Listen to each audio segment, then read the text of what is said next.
Hi guys, Erin here at Queen Bee Tarot, and I thought maybe today we'll talk about the yucky stuff, the scary stuff. I've been putting it off. I've been trying my best to make it seem all rosy as possible. To tell it to you straight, this is a time of personal growth, and personal growth is never easy. As much as we may imagine it's going to be like meditating and doing yoga and bing, we're just a new person. No, that's not how it goes. Personal growth is a lot like the tarot card, the Tower. Everything completely falls apart. And the reason for that is because sometimes the only way to move forwards is to tear down or get rid of or let go of everything that's been holding us back. So, astrologers lately have been talking about the Saturn-Pluto conjunction, and Jupiter's hanging out in that same area of the sky as well. And the reason this is a big deal is because Saturn is a very heavy planet, and Pluto is all about bringing up what's being hidden and bringing the dark into the light so that we can face it. So what we're seeing around us is huge. We are seeing society, structure, capitalism, governments facing what they've been running from forever. The feeling of fear, the feeling of anticipation, the feeling of anxiety that some people are getting about the astrological events that are happening this year, well, to a certain extent, it's warranted. But for every person, the experience is going to be different. We are all going to experience this situation differently because of a couple of different factors. Number one, some of us are more privileged than others. Number two, wherever the Saturn-Pluto-Jupiter conjunction is happening is going to be different in your birth chart. So for example, for me, I have been holding back, hiding from my true calling, working a job that I hated, and this Saturn-Pluto conjunction has been happening in my 11th house of art and creativity. And finally, I am finding my voice to do what I really, really, really love. So what happened for me was that I'm actually in a place of privilege. I live in Canada.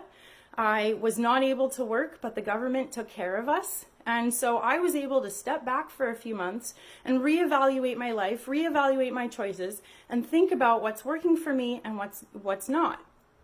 The thing is, not everybody has a place of privilege. And so for a lot of people, this is a huge traumatic experience. The thing is, this is only going to be as bad as you or your environment or the community, the country that you live in. It's only going to be as bad as we have collectively been hiding from the truth. So Pluto is the planet of what is being hidden, what is dark, and it's also about life, death, rebirth, those karmic cycles. And the thing is, you can't ever really hide from the truth. It's always going to come up and chase you down, and eventually you're going to have to face it. And so this is astrologically a time of us all collectively facing whatever it is that we have been hiding from. So if you take personal stock and you think about what you have been stuffing under the carpet, whatever your mind goes to, that's probably the first thing that this year of heavy astrology is going to be blowing up, essentially, like the Tower card. And the reason for that is because we all need to face whatever it is we're hiding from, because we're never going to grow and we're never going to be better people and we're never going to move forwards if we don't face the past. So what is happening tomorrow is actually a really good thing. And in life, in the universe, in nature, there's always balance. So as much as there's a lot of heavy stuff happening right now, there's also good stuff happening too. And one of those things is a conjunction happening tomorrow. For those that don't know, a conjunction is when two planets are in the same place in the sky. And what happens is the energy of one planet adds to another, and it kind of doubles it up, but in a cooperative way. So Saturn and Pluto was a difficult conjunction because Saturn is all about keeping things the way they are, and Pluto is like the wrecking ball. that was a traumatic experience. That's when the COVID thing happened. That's when governments realized that they weren't taking care of their people. That's when people realized that their governments were not taking care of them. This has collectively been an explosive time. And so politically, we're also seeing people coming out in force, standing up for what's really, really important. And that ultimately is the goal of this time, to really get down to priorities, to really get down to what matters in our lives and for the people around us. So the cool thing that's happening tomorrow is a Jupiter-Pluto conjunction. And so Pluto, we already know about. That's about darkness, what's been hidden, what's karmically following us. And Jupiter is the planet of reaching for the stars. Jupiter rules the sign of Sagittarius, which is the archer. And so it's all about going beyond what we know. So if we know that what we have right now isn't working, let's do better. That's what Jupiter says. Let's do better. Let's go forwards. Let's not take this in a doom and gloom kind of way. Let's take this in a, you know what? I wanted to change things anyway kind of way. So whatever it is that's chasing you down in your life, tomorrow is a great opportunity to see the light at the end of the tunnel. And so Jupiter joining Pluto is going to bring a little levity, a little sigh of relief, as somehow, even when we felt so held back by our obstacles and we really didn't see any way out, Jupiter-Pluto conjunction is going to help us find a way. It's going to help us see whatever options we didn't see before. Maybe it is a quick little word from a friend that makes us go, oh, I never thought of that. Yes, right? So the light bulb moment in our time of darkness is the Jupiter-Pluto conjunction. And I would like to reach out on behalf of myself at Queen Bee Tarot and wish you all the best in your journey.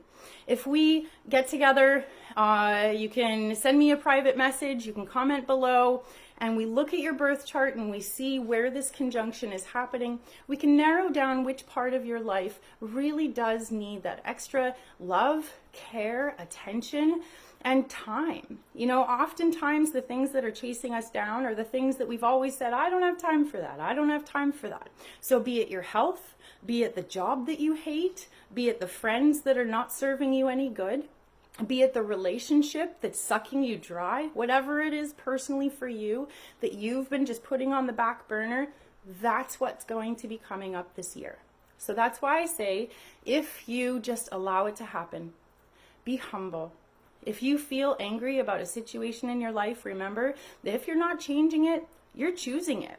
And so we do have the power to steer our own steering wheels and make choices that ultimately at least make things better. My heart goes out to all the people that do not have the ability to make things better. I am so sorry if you are in the United States and you are suffering under the administration right now that truly doesn't care about its people. I'm so sorry. And I wish you the best. Everybody needs to get out there, make sure you're registered to vote, be an activist in whatever way is healthy for you, and stand up for what you believe in. Now is the time. Choose your battles wisely. Mars and Aries cautions us against fighting unnecessarily. But if we stand up for what we believe in, this is going to be an amazing time of potent change. All the best. Blessed be.